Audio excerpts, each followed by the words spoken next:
Welcome back to Cannabis Canada with Jason Wilcox, the real cannabis in Canada. We're celebrating a win in our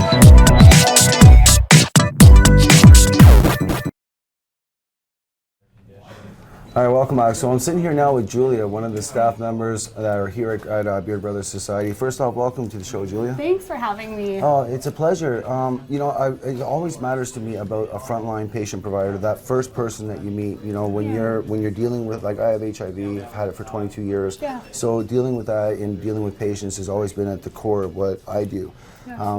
And yourself working here as a frontline patient provider, I'm just curious, you know, when people come in, what can they expect? If they come in to see Julia and they're having a bad day, they're like, oh my God, you know, I'm just dealing with whatever, I'm having a horrible day. What can they come in and expect here at the Beard Brothers Society when they come in and talk to you? Yeah, well, I mean, the first and foremost thing I'd say would be compassion, understanding, discretion, respect, more than anything. You know, I mean, it's awesome that you're comfortable saying 22 years HIV positive, like that's amazing and commendable, but so many of the people walking in the door here are just not comfortable going over those medical issues.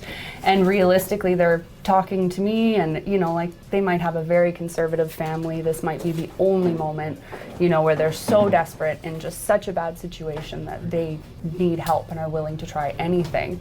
And so, I mean, in that sense, we really have to be on our game because it's going to affect somebody's life for the rest of their life. The service that we give them could really make an impact on their health and how they're going to feel. It can change the game or it can go a completely other way. So, absolutely. So yeah, first. What would you say? I had a mother contact me the other day. Now, I gave her an answer, but I'm going to ask you, what would you say to a mother that came in and said, well, you know, I want to deal with my child's seizures. My child has MS, and I have my doctor's permission, but I don't know what to give my child because I don't want my child to get high. What would you do?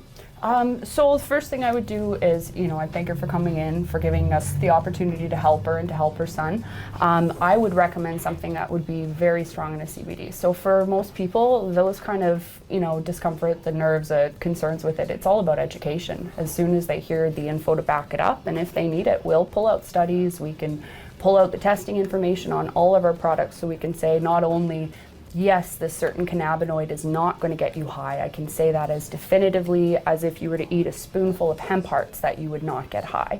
Beautiful. You know, something like that. And then also say that our product in particular, here's all the information on it, here's how much CBD is in it, here's what the percentages are, so we can really put people at ease. Excellent. And yeah, you know, it's nice that what we'd like to see eventually happen with legalization is things like safe inhalation sites, vapor lounges, so that someone in that situation could then go to a place like that, have support, have someone there through the whole experience, have someone to talk to and get that education. I've often said, you know, if you can shoot heroin in downtown Vancouver and get safety and the nurse to help you, why can't you have just a safe place to inhale cannabis when those laws are actually written for cigarettes? Absolutely. So, but I mean, that would be a whole different, I guess, a whole different debate, but the need for a multi-center access or a multi-patient access center. So I wish here that they would allow lounges. I wish the Beard Brothers could have a lounge, a dispensary, an educational center, you know, which I know they would do. Well, yeah, I think it's all about just losing the mentality of prohibition. That, you know, when we're thinking in the terms of prohibition, all of these things that would be a great idea that would help, you know, people start going, no, this wouldn't work because it'll encourage all these negative, you know, all sorts of negative things. And there's just no reason for that. You know, when we start looking at this as a medicinal plant and all the different ways it can help people, all the different little avenues, then we can really, you know, go above and beyond, not just like, okay, you know, that mother, after a couple months of trying this and that, we figured out what worked. It was pretty scary for us. We can say, okay, let's help you right from the beginning through the whole process. And that's really what it's about here. I know myself and all of the staff here have all been generally touched by some kind of serious health issue. I had cervical cancer at a young age, and I know that edibles saved my life. That's how I got off all pain medication. And I mean, without that, I would not be here. Thank you for sharing that. Oh, it's no problem.